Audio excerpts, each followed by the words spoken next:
Imaginez un instant que toute la philosophie, depuis plus de 2000 ans, soit dans une impasse totale. Hmm, Que les plus grands penseurs, au lieu de nous éclairer, n'aient fait qu'embrouiller les choses. c'est un constat assez dur. Oui, et c'est celui d'un philosophe écossais du 19e siècle, James Ferrier. Il avait une analogie que je trouve savoureuse. Ah ouais? Il disait que les débats philosophiques, c'est comme mettre un champion de billard face à un grand maître d'échecs. D'accord. Ils sont tous les deux brillants, mais en fait, ils ne jouent juste pas au même jeu.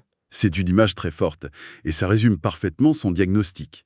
Pour Ferrier, la philosophie est dans un état lamentable parce qu'elle a fait une erreur dès le départ. Laquelle? Elle a essayé d'avancer, de construire, alors qu'il fallait faire tout l'inverse. Revenir en arrière, Ah, jusqu'au point de départ absolu. Il a cette formule qui est un peu paradoxale mais géniale. Il dit que les principes premiers, dans l'ordre de la nature, sont les derniers dans l'ordre de la connaissance.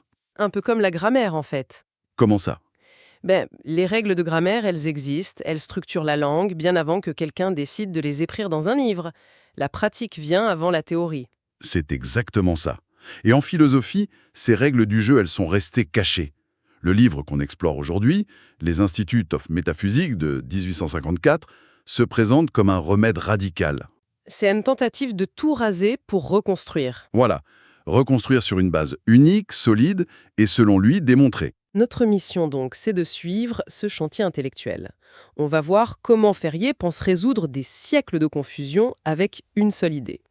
Et surtout, ce que ça change pour notre vision de la connaissance, de l'ignorance et même de la réalité. C'est un projet d'une ambition folle. Alors, si on appuie sur le bouton reset de la philosophie, par où on commence? Eh bien, Ferrier, il nous dit de commencer par la base de la base, ce qu'il nomme l'épistémologie. La théorie de la connaissance. Exactement. La question est toute simple. Qu'est-ce que ça veut dire connaître? Et sa réponse? C'est la fondation de tout. Sa proposition numéro 1, la pierre sur laquelle tout repose, c'est ça.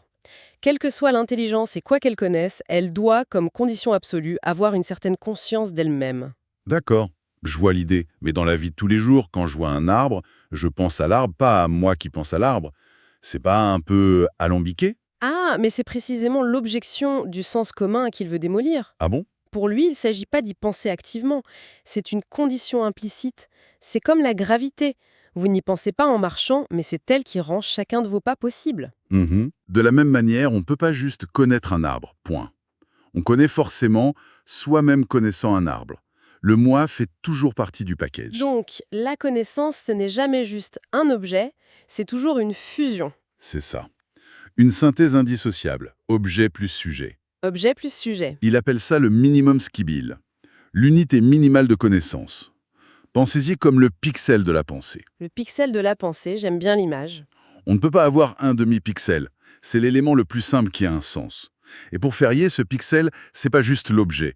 C'est l'objet vu par quelqu'un. Et essayer de penser l'un sans l'autre, C'est, selon lui, une pure contradiction logique. Quelque chose d'absolument impensable. alors là, on touche à quelque chose de fondamental. Parce que si le moi est cet élément universel, toujours là, alors que les objets changent, ça change complètement notre lecture de la philo depuis Platon, non? Absolument. C'est sa première grande critique. Il dit que les philosophes ont pris ces deux éléments inséparables L'universel, le moi, et le particulier, l'objet, et ils les ont transformés à tort en deux genres de connaissances différents, comme s'il y avait une connaissance du matériel d'un côté et une connaissance des idées pures de l'autre. une erreur catastrophique pour lui, oui.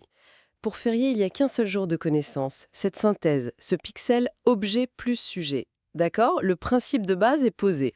Pas de connaissance sans un moi. C'est solide. Mais ce qui est fascinant, c'est ce qu'il fait après. Oui. Au lieu de sauter à la conclusion sur ce qui existe, il freine, il fait un détour. Il utilise un outil complètement inattendu, une théorie de l'ignorance. C'est une étape cruciale et, il le dit lui-même, totalement inédite. Il invente même un mot pour ça. Lequel? La gnoiologie. Attendez, c'est fou. Donc on vient de définir la connaissance. Logiquement, on s'attend à ce qu'il parle de l'être, de la réalité. Oui, c'est ce que tout le monde ferait. Mais non, il freine des quatre fers et il décide de théoriser l'ignorance. C'est un coup de génie, non? Il se demande, de quoi a-t-on le droit d'être ignorant? C'est un coup de maître stratégique. La gnoiologie, ça ne s'intéresse pas à ce qu'on ignore par hasard, comme un résultat sportif. Non, bien sûr. Elle cherche à définir ce dont il est logiquement possible d'être ignorant. Et sa conclusion est aussi simple que dévastatrice. Alors, quelle est-elle? Par conséquent, on ne peut pas être ignorant d'une contradiction. Attendez, ça c'est vertigineux. Si je suis bien, puisque la matière en soi, sans personne pour la voir, est une contradiction pour lui. Oui, Ça veut dire que non seulement on ne peut pas la connaître, mais on ne peut même pas en être ignorant. c'est exactement ça. Ça veut dire que cette table-là, en face de moi, je ne peux même pas être ignorante de ce qu'elle est en elle-même. C'est pas une question sans réponse, c'est une question qui n'a même pas le droit d'être posée. Vous avez mis le doigt dessus. C'est la clé. Il ne dit pas que des concepts comme la matière pure sont faux. Il les expulse du terrain de jeu de la pensée. Carrément. Ce ne sont ni des objets de connaissance, ni des objets d'ignorance. Ce sont des fantômes conceptuels. Des non-sens, quoi. Maintenant que le terrain est déblayé de ces fantômes, on peut enfin poser la grande question, celle de l'ontologie. Qu'est-ce qui est réellement et absolument? Qu'est-ce qui reste? C'est l'aboutissement de sa démonstration. C'est un raisonnement en 3 temps d'une logique implacable. Allons-y. Ferrier dit que l'être absolu, la réalité ultime, doit être l'une de ces 3 choses. Premièrement, ce que nous connaissons. D'accord. Deuxièmement, ce que nous ignorons. Ok. Ou troisièmement, ce que nous ne connaissons ni n'ignorons. D'accord. Alors, décomposons ça. La troisième option, ce dont on ne peut être ni connaissant ni ignorant, on vient de voir que c'est la définition d'une contradiction. Exact. Un non-sens. Donc, on l'élimine. Il nous reste les 2 premières. C'est ça. Et son agnologie vient de démontrer que la deuxième option, ce que nous ignorons, a rigoureusement le même objet que la première, ce que nous connaissons. C'est-à-dire la synthèse sujet plus objet. Voilà, les 2 catégories fusionnent en une seule. Donc, par élimination, il ne reste qu'une seule possibilité. La seule chose qui puisse exister de manière absolue, c'est ce qu'on connaît. C'est-à-dire cette fameuse synthèse d'un esprit et de ce qu'il perçoit. C'est la conclusion inéluctable de son système. Pas d'univers sans un moi pour le percevoir, et pas de moi sans un univers à percevoir. Exactement. Et avec cette seule idée, il prétend résoudre le débat éternel entre matérialisme et idéalisme. Pour lui, ce sont 2 abstractions. La seule réalité, c'est leur union.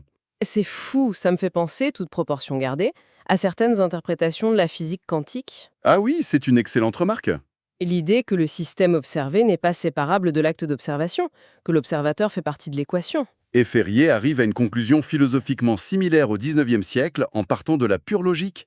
C'est une convergence assez troublante. Ce qui rend tout ça si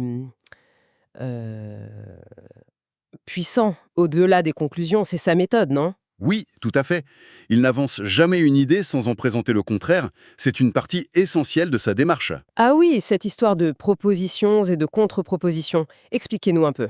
Pour chaque vérité qu'il avance, qu'il appelle une proposition, il formule l'erreur commune qui correspond, la contre-proposition. D'accord. Il estime que c'est le grand défaut des philosophes comme Spinoza ou Hegel. Il vous donne la vérité toute nue, sans contexte. C'est comme donner la solution d'une énigme sans l'énigme. On la mémorise peut-être, mais on la comprend pas vraiment. Voilà, c'est ça. C'est une pédagogie du combat, en quelque sorte.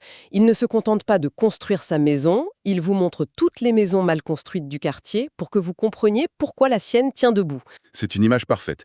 Il vous fait toucher du doigt l'erreur. Par exemple, la contre-proposition la plus courante, c'est celle du sens commun. Qui dit quoi? Nous pouvons percevoir un monde matériel qui existe indépendamment de nous.